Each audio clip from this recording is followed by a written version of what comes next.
twongeye kuboneka mu bikari byo turi bazima birabikoze izina ryayo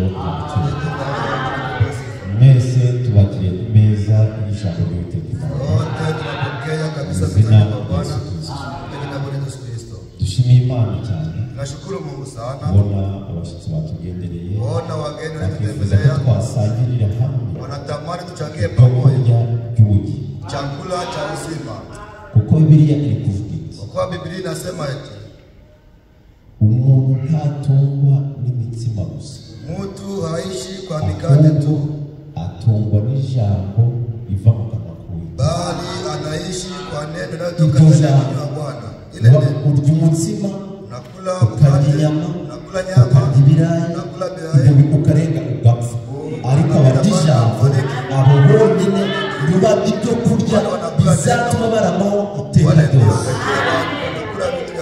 ibyo kurya rero tudafite iwacu ibyo twaje guhaha ibyo byo kurya tutahaha muri koroga ibyo twaje guhaha ibyo byo kurya tutahaha muri oromati ibyo twaje gushaka iyo Mana yacu ibiduhereze mu izina Yesu Kristo amen Imana yacu ni nziza Mungu wetu ni wa vyema itwitaho ko ukene uko anatushughulikia kabisa mchana usiku shimiye Imana cyane uramusara arashimira Imana ati shimiye Imana ile kijana anashukuru anasema nashukuru Mungu wasanga n'ufite byoroshye unasikia yeye ni nyepesi shimiye Imana kubona papa na mama nashukuru Mungu kuna baba na baje gusenga kubona papa na mama baje n'ibirayi gusa ariko uyu munsi bakabasha kurya kuri cyangwa kurya cyangwa utakugiye ati bishimira Imana twifatanije nawe gushimira Uwiteka amen Imana yacu yandi cyubahiro mu izina Yesu Kristo muhaguke dusoma amagambo y'Uwiteka ni igitabo cy'Abalewi kitabu cha Walawi ku bice 25 turahera ku murongo w'icyenda turamanuka niba uzi gusoma neza Ikinyarwanda nani anajua kusoma vizuri Kinyarwanda niba dusoma uzi gusoma bye mtu anajua kusoma atatusomea vizuri niba ntawe nisomye kama hakuna itasomea na mimi ninajaribu turasoma mu izina Yesu Kristo maze ku munsi wa 10 w'ukwezi kwa karindwi uzaje uzerereza ihembe barivuze ijwi rirenga ku munsi w'impongano abe ariho uzerereza ihembe mu gihugu cyanyu cyose mujye mweza umwaka wa 50 mu gihugu cyose murangire abo muri cyo bose umudendezo uwo mwaka uje ubabera uwa yubile muri uwo mujye musubiza umuntu wese muri gakondo ye kandi umuntu wese asubire mu muryango we uwo mwaka wa 50 uzababere uwa yubile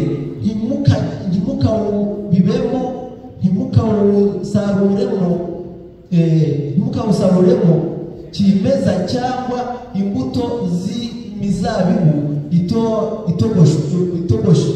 itogoshwe kuko ari umwaka wa yubile ujye ubabera uwera mujye murya kimeza yo muri wo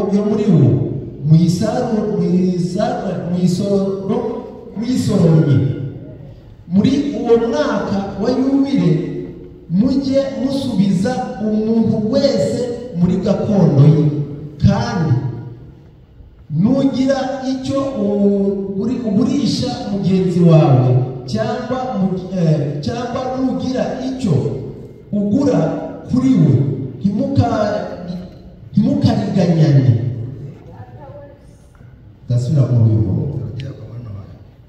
kandi nugira icyo ugurisha mugenzi wawe cyangwa nugira icyo ugura kuri we ntimukariganyane, uko imyaka ingana ikurikiye uwayubire abe ariko ugura kuri mugenzi wawe nawe akugurishe nk'uko imyaka y'amasabato ingana, uko ubwinshi bw'iyo myaka bungana abe ariko wungura igiciro, kandi uko ubuke bw'imyaka bungana abe ariko ugitubya, kuko umubare w'amasaruro ari wo ari akugurisha.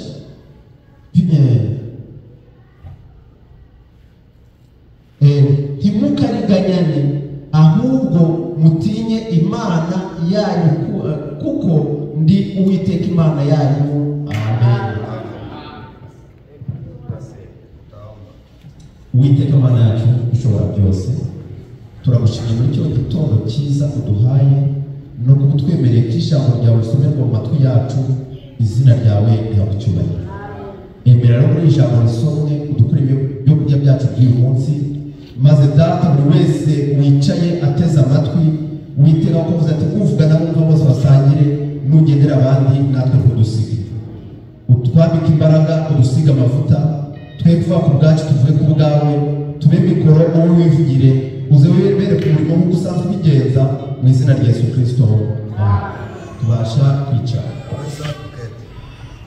Turongera turebe igitabo cyo kubara 21 duhere ku murongo wa 5. 21 sura ya 5. Kubara Hesabu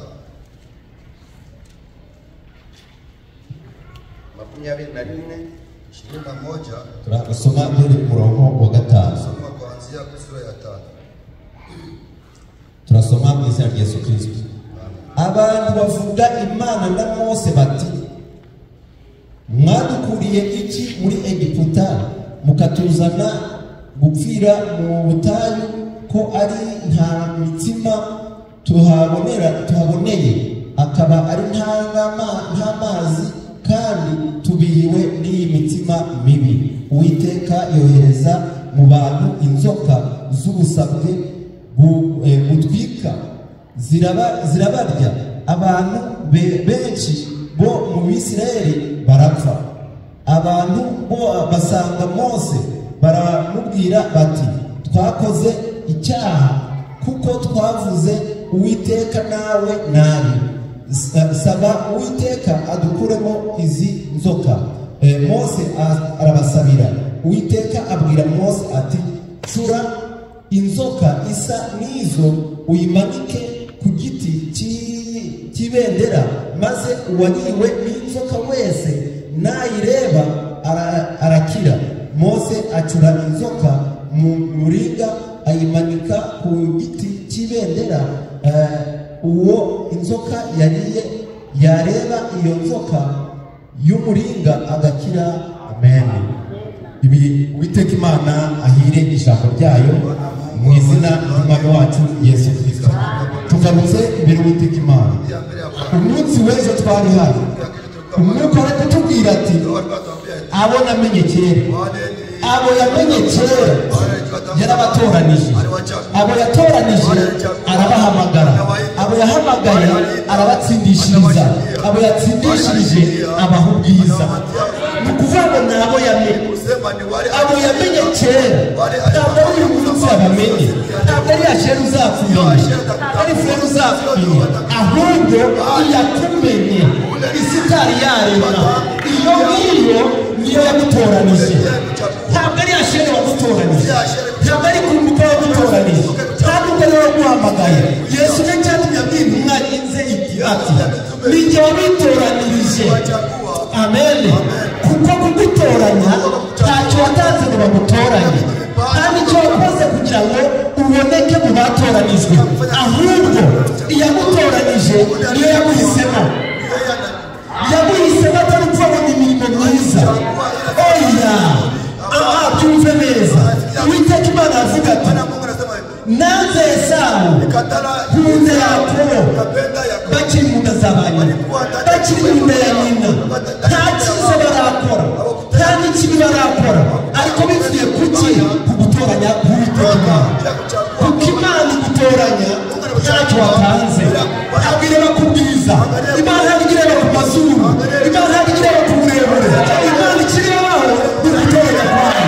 Uko gutoranya kwayo kuba wakumenya isitari yaremwa, nushaka uri mugufi, nushaka uri muremure, nushaka uri munini, ibyo Imana ntacyo biyibwiye, kubera ko amen. Oya, byumve neza. Ndavuga story aho mama babiriya kuri Gisenyi, nababwira ukuntu nagiyeyo nsanga y'umutwakazi.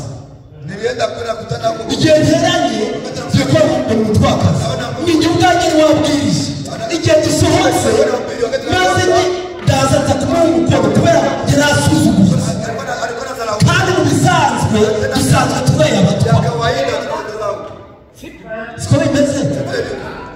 Nanjye kujya kumuramutsa nzana ukuboko gutya, arambwira ati, yari afite urutoki utuminsi, arambwira ati ndamutsa neza kuko mu Imana yagiriye ubuntu. Imana yatoranije uwamenye kera, nanjye ndimo, nanjye ndamutsa nk'abandi. Kodwa n'isoni kubera iki? Kubera kamwiye ati yagutoranije, ntabwo agoye kugenda, ntabwo ireba ku mazuru, ahubwo ihari kuguhamagara kwawe. Amen. Gutoranya kw'Imana kwatandukanye n'uko abantu turareba tugatangira garikoze none se, ariko Imana yo iratoranya. Igiye gutoranya ireba kuko yakumenye kera. Nushaka kugira nushaka kugira iherereye rimeze nk'igitebo, ibyo Imana ntacyo biyibwiye. Izuru ryose rizana imyira, ariko Imana iturebye muri jaride yayo igezemo, ikareba abaguzi.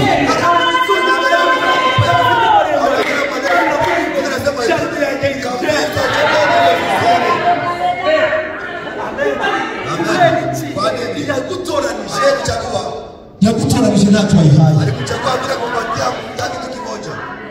Oya, byumve neza.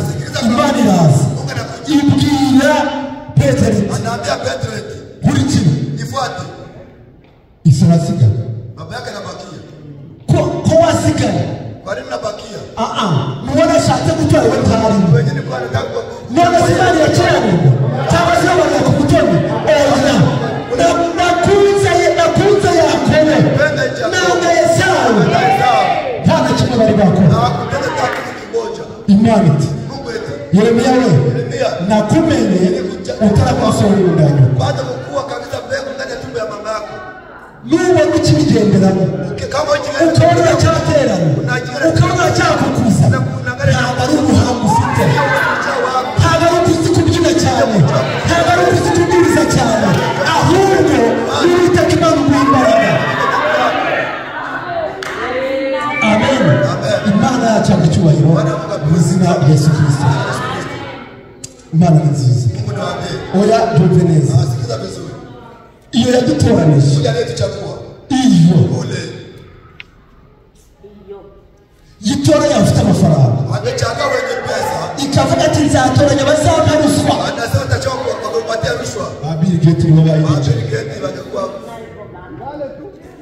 ba Bill Gates nibo byagiye, nibo bari muri cya gitabo, ariko irareba n'insuzugurwa wa munyorogoto itakumbuka nawe ndagutoranya. Nakumbuka nawe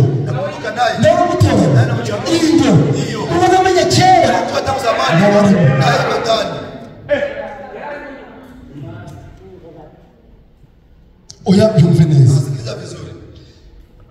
Uwo bita Zakayo aragenda yifuza kureba Yesu. Azurira igiti. Kuko ari iki? Kuko ari mugufi. Yesu ageze. Yesu akifika. Zakayo anasema Zakayo, uyu munsi ndarari wawe. Siku ya leo nitana kwako. Kwa Yesu. Yesu naye kanisa iko na akili. Yesu ufite uyu uramuzi. Namjua. Uyu uramuzi. Namjua. Ibanda uramuzi. Uzi ukuntu ateye.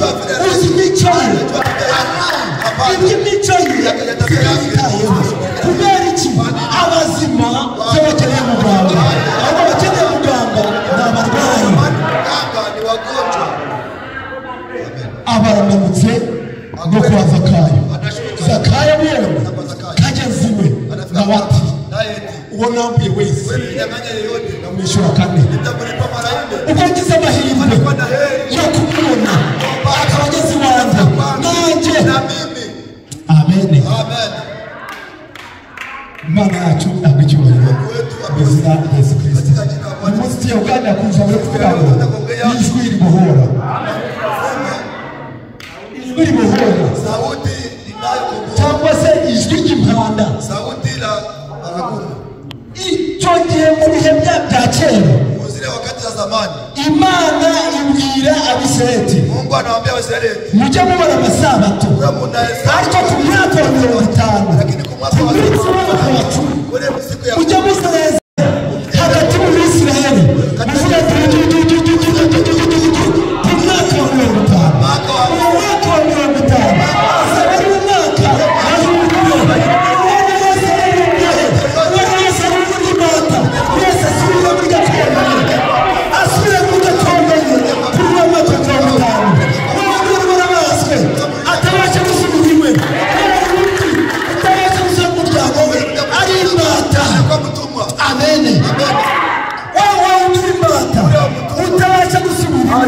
kwake akoburetwa anafanya kazi ariko hingira dusane ariko mukundi kimoto ariko kuvuga ati hari isaha izagera Imana nivuga ya musa yura n'ubutera ntazongera kumegeka nuko baho agacungana ntanamenyera kumera no kwa iminsi yaza yakumva ari mu murima cyangwa se ahetse shebuja amuhetse mu mugongo akumva ngo tutututu akavuga tutu isaha yageze nari imbata yawe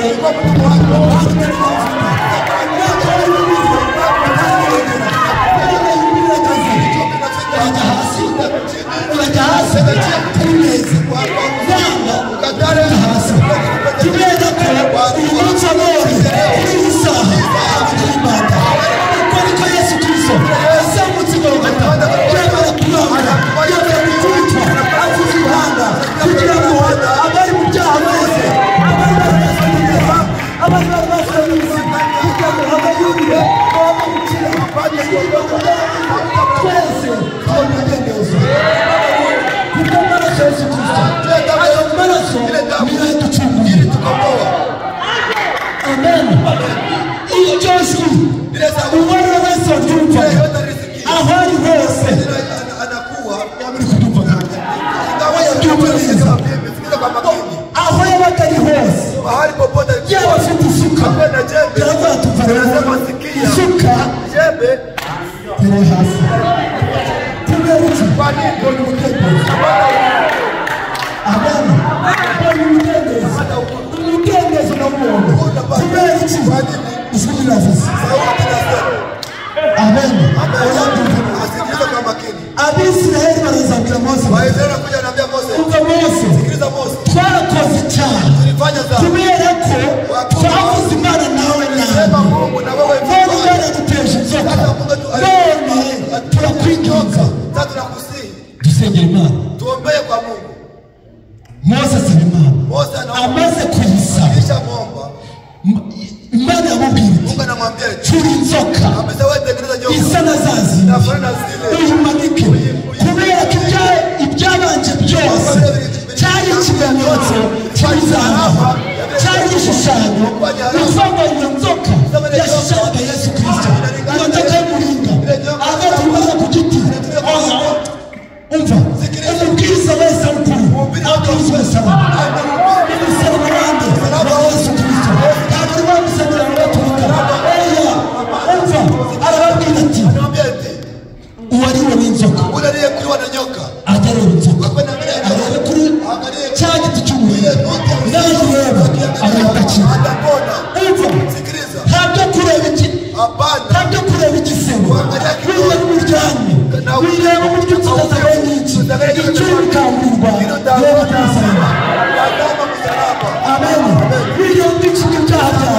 bireba amafuti yawe icyo bimukamura biragorogota biragorogota wenyine niho yagukiza wenyine niho tubona yagukira kumusaraba uwo ari we wese ubwira ati nta handi dukirizwa umusaraba bose arababwira ariko mukubyumva nturebe igisebe cy'iyosoka wikireba ko kugira ntacyo byakumarira kureba ku mafuti yawe ntacyo byakugezaho kureba ku bicumuro byawe ntacyo byakugezaho igifite cyagukiza kumusaraba. Amen. Kubera ko umusaraba niwo wonyine wo kudukiza. Amaraso ya Yesu Kristo niryo jwi yavuze ngo ari ku musaraba aravuga ati byose birarangiye byose birarangiye. Abari abanyabyaha mwese muzamuke mugende mujye Golgotha mujye Golgotha murebe ku musaraba. Ntabwo ari Hashira gukiza, ntabwo ari ngenda hari gukiza, ntabwo ari Branham gukiza, ahubwo dukizwa n'iki? N'ijambo ry'Uwiteka Imana. Dukizwa n'amaraso Yesu Kristo atumeneye i Golgotha. Amen. Ako kanya inzoka zabaye nyinshi, inzoka ziri kuzenguruka wifashe imurya kandi ngo zari z'ubusabwe, ariko ntibita kuri izo nzoka kuko ijwi riravuze ati murebe inzoka imanitse ku giti cy'umunani. Natwe aho twari dupfuye tuzize ibyaha byacu, tuzize amafuti yacu, twagombaga gupfa, ariko Yesu Kristo aturebye arazamuka yemera kwikorera imizigo yacu, yemera kwikorera ibyaha byacu. Imana yavuze ati yemwe barushye n'abaremerewe nimuze munsange ndabaruhura. Abari abasambanyi, abari abajura, abari abarozi, abo bose baragigorogota ibyaha byabo kuko n'ibiti naho ibyaha byawe byatukura tukutuku, naho byatukura tukutuku bizahinduka umweru bisa na shelegi. Ntawe ufite ishifo ishobora guhanagura amafuti yawe, ntawe ufite ishifo yahanagura amafuti yawe kurimbuka uretse ki? Amaraso Yesu Kristo. Yesu Kristo icyo tuzaniye ni ukudukiza. Icyo cyamuzanye kugira ngo adukize, adukure urubata. Nidutari imbata, utari imbata ni ntabwo ndi imbata. Nidutari imbata, niba utari imbata y'ububeshyi uri imbata y'ishyari, niba utari imbata y'ishyari uri imbata y'uburozi, niba utari imbata y'uburozi uri imbata y'ubusambanyi, niba utari imbata y'ubusambanyi uri imbata y'ubudaguranyi. Kubera ko umuntu wese afite icyamubasa, buri wese afite icyamubasa. Amen. Icyo cyatumye ubwo Yesu yarageze Yeriko aravuga ati buri wese narwane imbere ye, buri wese arwana imbere ye. Yakumva neza ikigeragezo mpanganye nacyo si cyo wiharanye, ikigeragezo mpanganye nacyo cyangwa se bahanganye nacyo si cyo bakurahanganye nacyo. Buri wese afite umudayimoni, ariko ikiriho gusa Imana ikutubwira ati wakwita ku badayimoni bari imbere yawe icyangombwa Golgotha. Amen. Wireba ngo washe ashera ntacyo yakumarira ashera niyo yakumenya gute ntazakuvuganira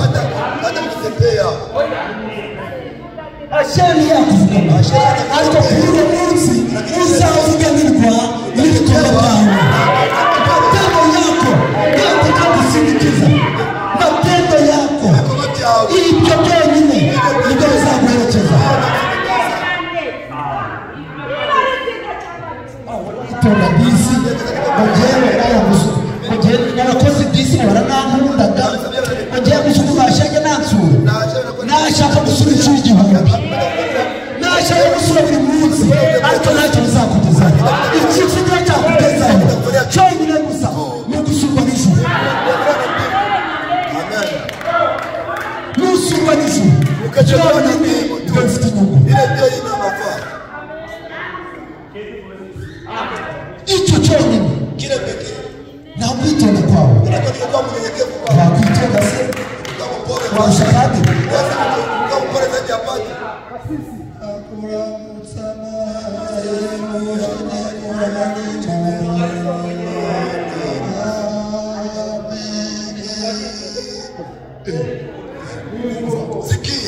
no mu kuvuga no mu gutambuka abarinda ikirenge ariko umva imana igiye gutora itoranya petero w'umuguruguru ihitamo petero w'umuguruguru iramutegereza petero w'umuguruguru niwe cyane no kwitonda kwawe bimaze iki mu kinyarwanda yavuga ngo imvura ihoze ushobora kwitonda wabona asheri ugaca bugufi bw'isi kugira ngo asheri akubone neza wenda rero yo kujya kumuheka ariko ikimana dushaka ishaka ngo duce bugufi ku ijambo ryayo ku ijambo ryayo ni ikimana dushaka kubera ko ubwishyu bw'imana yavuga ntabwo barebaga ati ngemo imyaka maze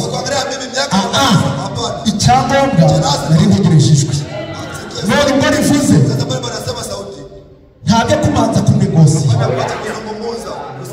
ndagiriye rero none impano ihangane oya impano yavuze ntabwo se niba ari isuka yateraga hasi kugiye ndagiye ahubwo se nagenda ndagiye reka tume tubigane ingorane dufite tumanza tunegosa na satani wavuga atajya kongorera none se iyo ni ingorane aho ngaho utajya guteretana nayo kuzungumza naye ndamutaye ariko urumvaga impano yafatiraga akagenda uyu munsi ni ijwi ry'uwiteka imana ntiwinangire umutima uyu munsi ucunze ijwi ry'uwiteka ntiwinangire umutima ubatiza mu izina rya Yesu Kristo kandi agakiza tukabonera uretse muri Yesu Kristo kandi n'izina twahawe ntabwo uretse izina rya Yesu Kristo data twese ntabwo ari umubatizo data twese ntabwo ryagukiza umwana ntiyagukiza nuko rero yagukiza igifite cyagukiza ni Yesu Kristo kuko aho honyine niho hari agakiza kugira iti nta rindi zina twahawe mu by'ijuru uretse izina rya Yesu Kristo igorogota hariya niho honyine amen gorogota ku giti niho Yesu yababwiwe kugira ngo tubone kudapfa tubone iki kudapfa twari twararuhijwe twinanira twihebwe none turarutse Yesu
abo tubona n'isabato aba turuhuka no kuwa gatandatu kuwa gatandatu ntacyo bakugezaho umunsi n'iyindi yose ntabwo isabato yagukiza umunsi n'isi ni ku isabato ni abana baburamye mudahata ibirayi turarya ibikonje bitera inzoka n'urwara inzoka ukajya kwa muganga nibwo uzaba ukiranutse uwo munsi w'ikigirwamana uyu munsi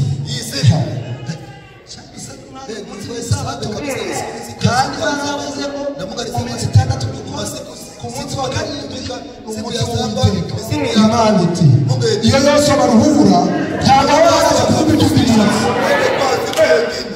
iyo yose baruhura ntabwo hari kuvugwa iby'ubwirinzi burya uwo turuhuye ntabwo ari isabato ntabwo ari kuwa gatandatu ikituruhura ni amaraso y'Imana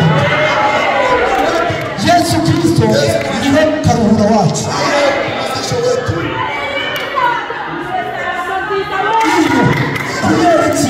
Imana iruhutse imirimo yayo yose irangije iki imirimo kazi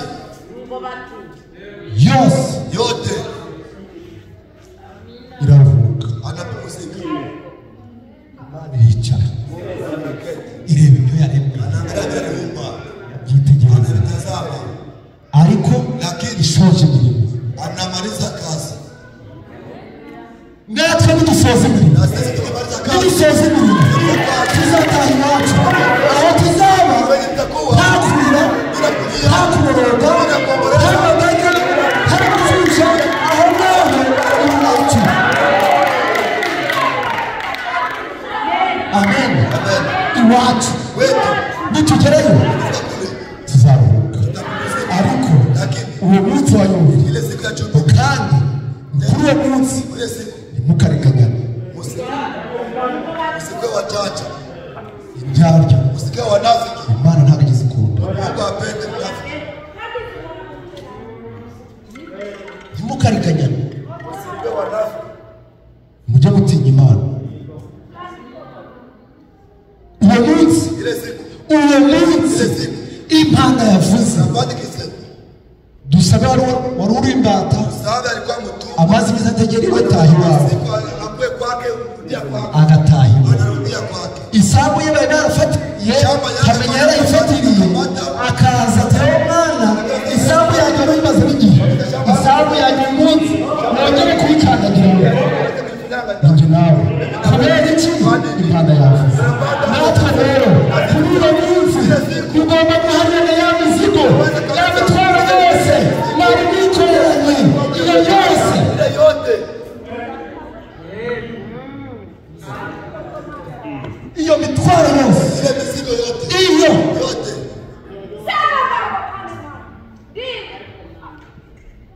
imitwaro nta mitwaro mwikoreye ntawe ufite umutwaro wikoreye ariko biriti yema barushye n'abaremerewe nsange ndabaruhura abikoreye imitwaro y'ishyari imitwaro y'ububeshi imitwaro y'ubusambanyi imitwaro y'ubujura imitwaro yo kunegurana imitwaro yo kuyoganira ibyo byose weka kimwe impanda yavuze wari n'umunsi wo guharirana amadeni ilikuwa kabisa ni siku ya yo guharirana amadeni guharirana imyenda kusameheana kabisa madeni kubera iki wari umunsi wa yubile ilikuwa ni siku ya jubile buri wese akumva mu mutima we hatuje kabisa anatulia uwo munsi iyo mpanda yavugaga buri wese azamuraga amaboko Mana yawe icyubahiro warakoze Mana warakoze Mwami warakoze Mwami warakoze Mwami umpaye ijambo warakoze Mwami wanjye warakoze Mwami warakoze Mwami wanjye warakoze Mwami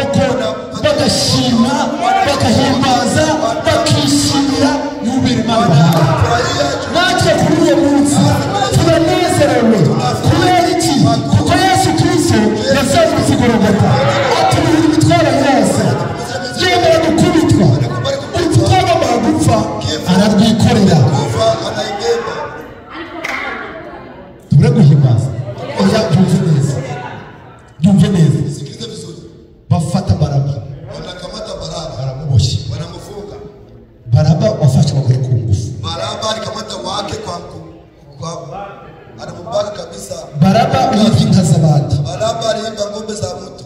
Baraba wibye amafaranga y'abandi. Baraba aliiba pesa za watu. Bazana Yesu. Wanaleta Yesu. Bazana Baraba. Wanamutia karibu na Baraba. Baravuga bati, wanasema ati kuko hari umugenzi mu Bayuda watubohora imbohe imwe mu mwaka kabisa mfunga moja kwa mwaka hagati ya Yesu witwa Kristo. Anaitwa Kristo. Kristo ukiza abarwayi. Kristo ubabarira ibyaha. Kristo uzura abapfuye. Na Baraba ufata abagore ku ngufu. Na Baraba w'umujura. Na Baraba w'umusambanyi. Na Baraba w'umwicanyi. Tubohore. Tufungue nani? Abantu bose bati, watu wote wanasema ati Yesu nabambwe. Yesu asubiwe. Baraba nabohorwe. Baraba bamufungue. Baraba warumeze iki? Baraba alikuwa hivi. Akigenda gatuza bakatuma. Anaenda kabisa kifua. Igihe bamubohoye, Wakati alipofungua, uzima yagiye gutya. nawaza leta hivi. Uzima yagiye gutya. Nawaza leta hivi. Bataza kongera kubyibuka wenda bataza. Ahubwo reka nceho. Genda ni kuvuga nti harakabaho Yesu. Yesu yaje akaba mu mwanya wawe. Harakabaho Yesu uvuye mu mwanya wawe. Natwe twari dupfuye tuzize ibyaha byacu. Yesu araza abajya mu mwanya wacu. Harakabaho Yesu azamutse iroboka. Amen. Yumve neza. Umuntu Yesu amubwira ati, dore ahumutse. Genda ko ntubivuge. Wende lakini sibiseme. Baramanutse. Anashuka. Nabwira sibivuge. Wanaambia sibiseme. Ariko Yesu aramubwira Yesu. Wanaambia sibiseme. Umutima ukongera kubitaho akareba uburyo aho yarari agenda sita akongera umwanya w'icyubahiro ariko umva inkuru nziza agakiza iramamaza hose nuko Yesu amen arabyamamaza umva yabiceceka kubera iki hari icyo Yesu yamuhaye ukumva umuntu wamubashije ariko nawe uri umufurere ariko ngenge yo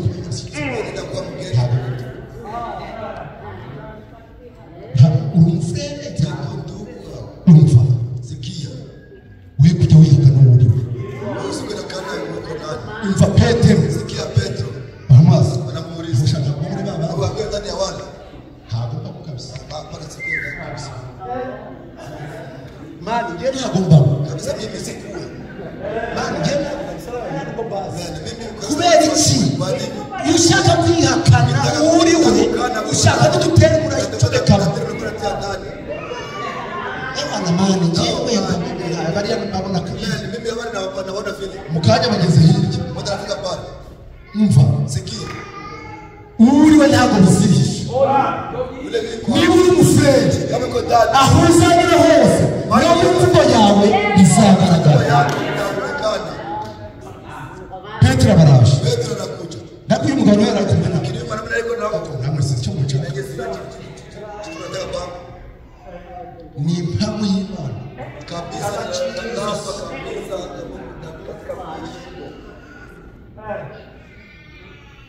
ntabwo ari kumwe nabo ukuri kabisa ukuri n'imvugo ye iri kumugaragaza mwe kujya mwihisha kuko nimwihisha n'imvugo yanyu izabagaragaza.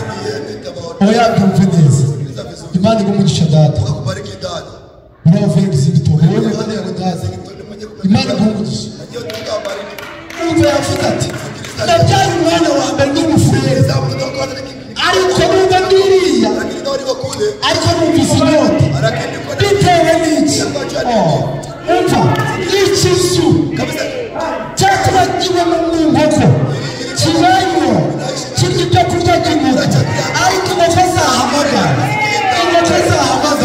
kikumva mu majwi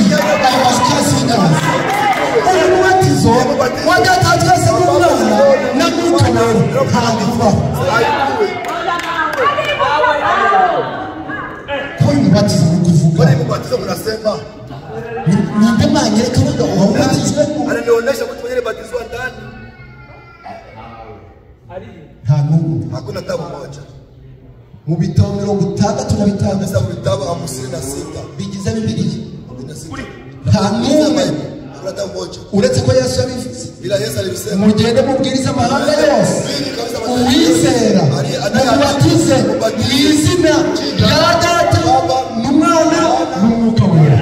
Ariko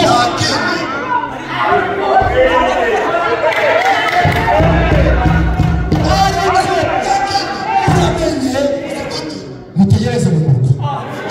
Umwuka wera naza, umufasha naza, azabayobora mu kuri kose. Abo bantu barihuse ariko barakoze, ariko barihuse ariko sijya batumye. Barihuse ariko sijya batumye. Abategereje dutegereze duhe gahunda tuzagenderaho. Ako kanya kuri wa munsi hageze nareba dusabe kabona ikintu cy'umuriro kuri nawe yandeba akabona ikintu cy'umuriro kuri kubera iki n'ibyo ubona mwene se ujyana akakuruta igihe cyose kukamera mu mukomwiriza wari utadusabe ntacyo nicyo ni zero. Ikigize mukuru nuko ndi mu ijambo ari mu ijambo ngo ubusa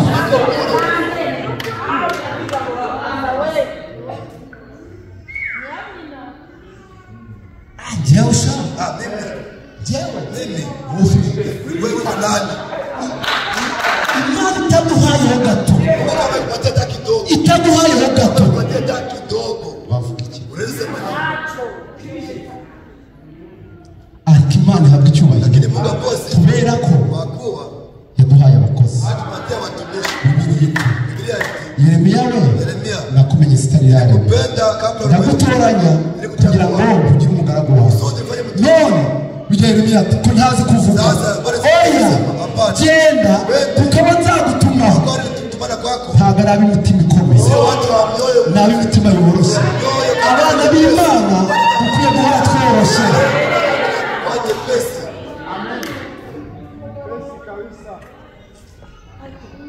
Baguhuguka ukigira ingufu wakikuonya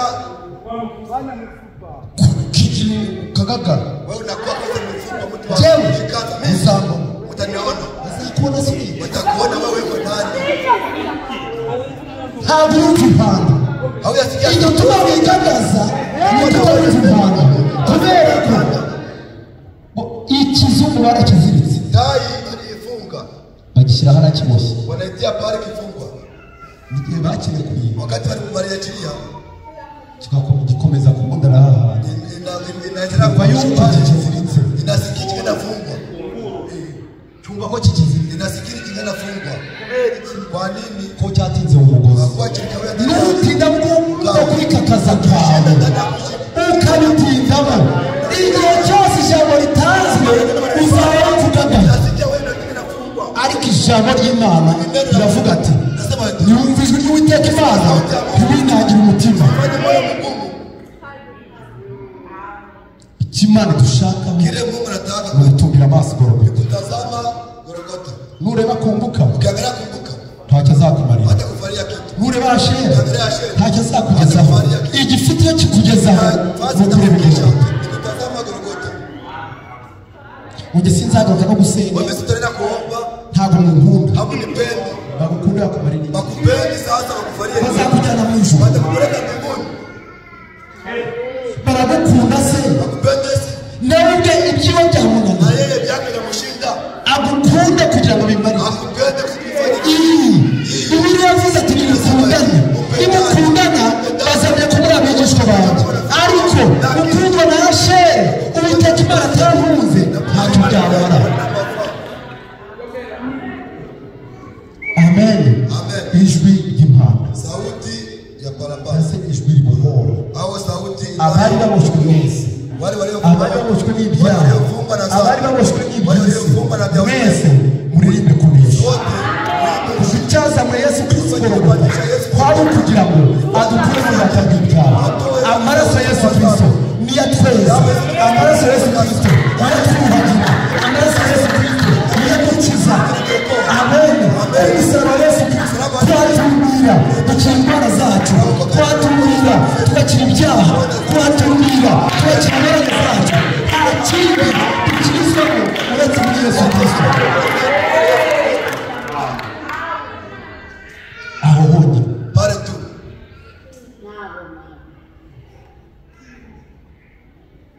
aho honyine niho tubonera gukizwa. Bari ya pari ahandi hari agakiza uretse muri Yesu Kristo. Hari umubatizo muri Yesu Kristo, dusengera abarwayi muri Yesu Kristo. Kubaza wa munyedini kusengera ibiryo bisengera mu izina rya Yesu Kristo. None wajya kubatiza kubatije mu izina rya Data na Mwana na Mwuka Wera. Ye mwana, ye mtoto, ye mwana, ye mtoto, ye mwana, ye mtoto. Nduri kunana muri kwa bana kuleta pamoja na itika hapa. Data, baba, data, baba. Hakaregeza uri hapa. Hakuna karegeza kwa hapa. Nama yata nitika. Ndura gitabo karegeza twacemo hano. Atadita. None kabana bose barimo hano. Nutereka n'umwana uhamagaye ure kama udura hano. Abana ni benshi. Nabatiza mu mazina y'Imana. Imana yacu ntabwo ari umwana. Imana yacu ni Imana rurema. Imana ikomeye. Ariko mana niba usengera uburyo mu izina rya Yesu, tugiye kubatiza umuntu izina amenye yuko ijwi rimubohora rimukura mu byaha, nta handi bituruka uretse muri Yesu Kristo. Amen. Nta rindi zina twahawe ryo gukiriza uzwamo uretse izina rya Yesu Kristo. Iryo zina niryo ryonyine. Imana yavugaga buri muntu wese ubwo yavugaga ati byose birarangiye. Umva, sikiliza Yesaya 61. Yesaya 61.